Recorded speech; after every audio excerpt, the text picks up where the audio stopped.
Hi, everyone. By request, someone asked to get a quick rundown once again on what rational zero theorem is and why it's useful. So I'm going to talk about what it is. I'm going to compare it to the integral zero theorem, which is basically the same thing, except one specific difference.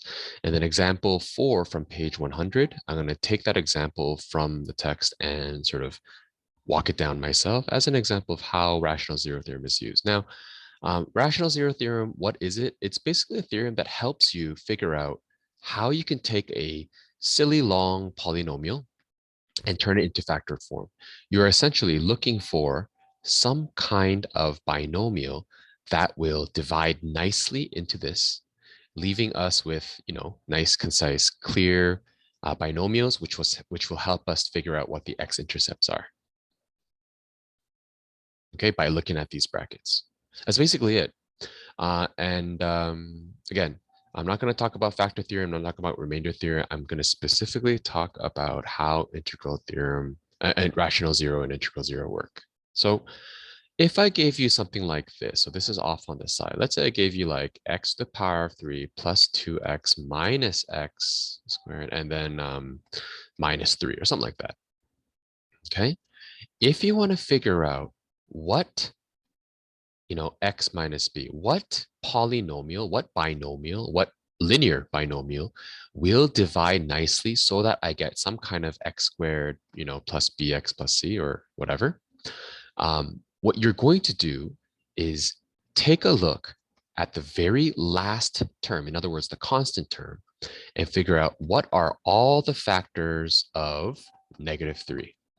So this comes back from your elementary school days. Well, 1 times -3 gives you -3, or -1 times +3 gives you -3, and that's it.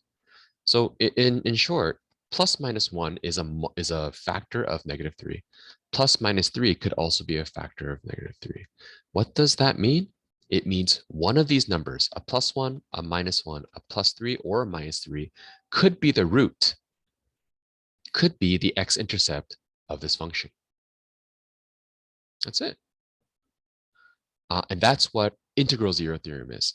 The rational zero theorem is basically the same thing. I'm going to look at the very last number, but because I have a leading coefficient that is not a positive one, it could be a -1, it could be a 2, 4, what, as long as it's not a positive one, we have to take into consideration that it is not going to be as simple as just the constant term. Okay, so let's do an example. So example 4 looks like this. It's talking about the volume of a large rectangular block of ice. Okay, if you think about a block of ice, it could be a very thin, long block of ice. It could be a stout and very thick block of ice. You get the point.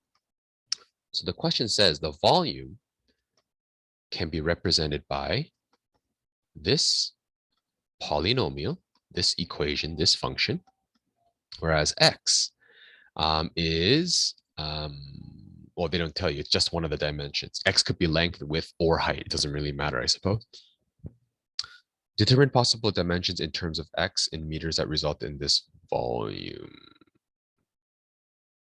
Different dimensions is which box I'm on. Oh, that's not even it. Determine the dimensions in terms of x. So x actually isn't length, width, or height. I apologize for that. So regardless, if you think about volume, you know that volume for a rectangular prism is going to be length times width times height. Now, isn't that coincidental? I have a degree of 3, and if I perfectly factor it, assume it can be perfectly factored, I'm going to get 3 factors, 3 binomials out of it, right? 3 linear binomials. And if these 3 happen to represent volume, you can argue that each one of these binomials represents one of the dimensions. Long story short, what this question wants you to do is please factor it.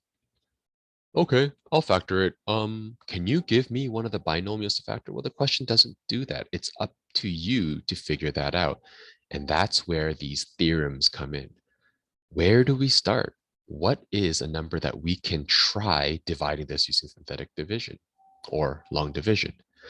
By rational zero theorem. By rational zero theorem. The B So the potential binomial, right, that we're dealing with, I know that b is going to be a multiple of the constant term. In other words, it could be a plus minus 1 or plus minus 2.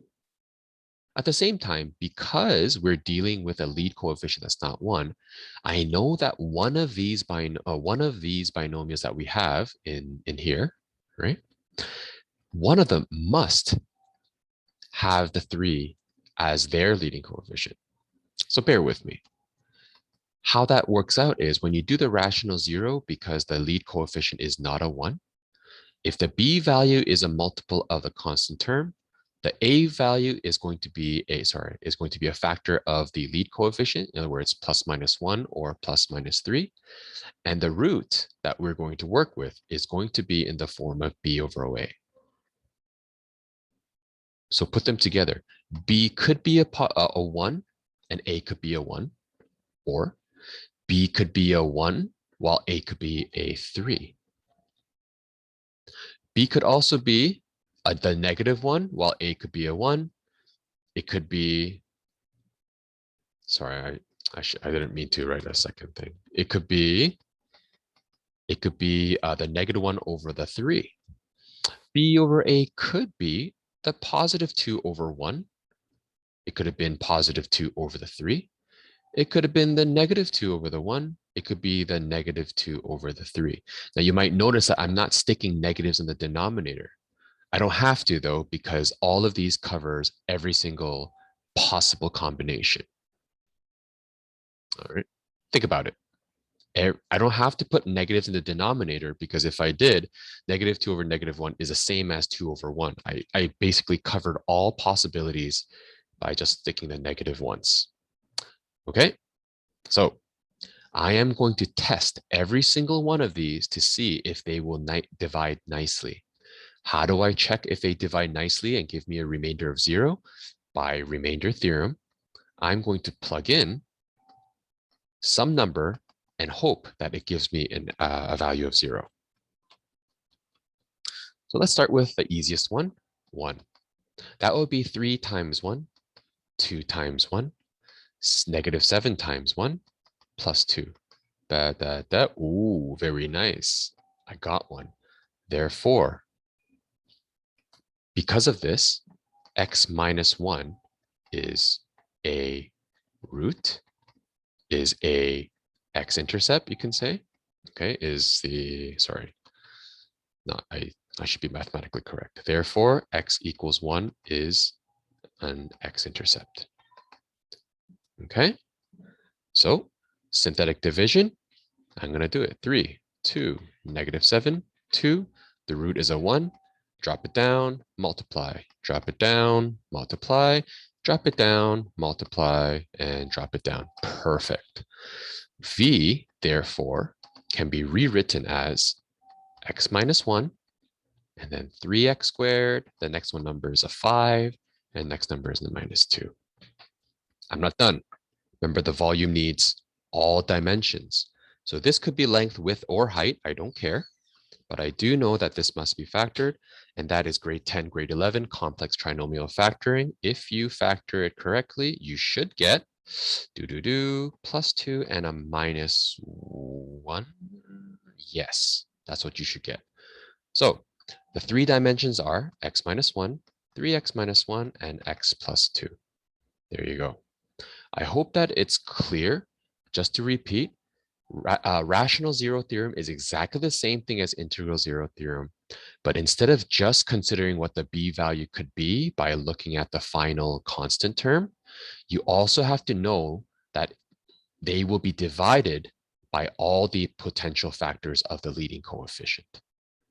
So once again, rational zero theorem is you do look at the constant term and see what factors of the constant term I have, but it's also going to be divided by all the possible factors of the lead coefficient. I hope that helps. If you want a specific example, please email me once again. Otherwise, keep working at it. Thank you for working hard at home, and I'll see you tomorrow.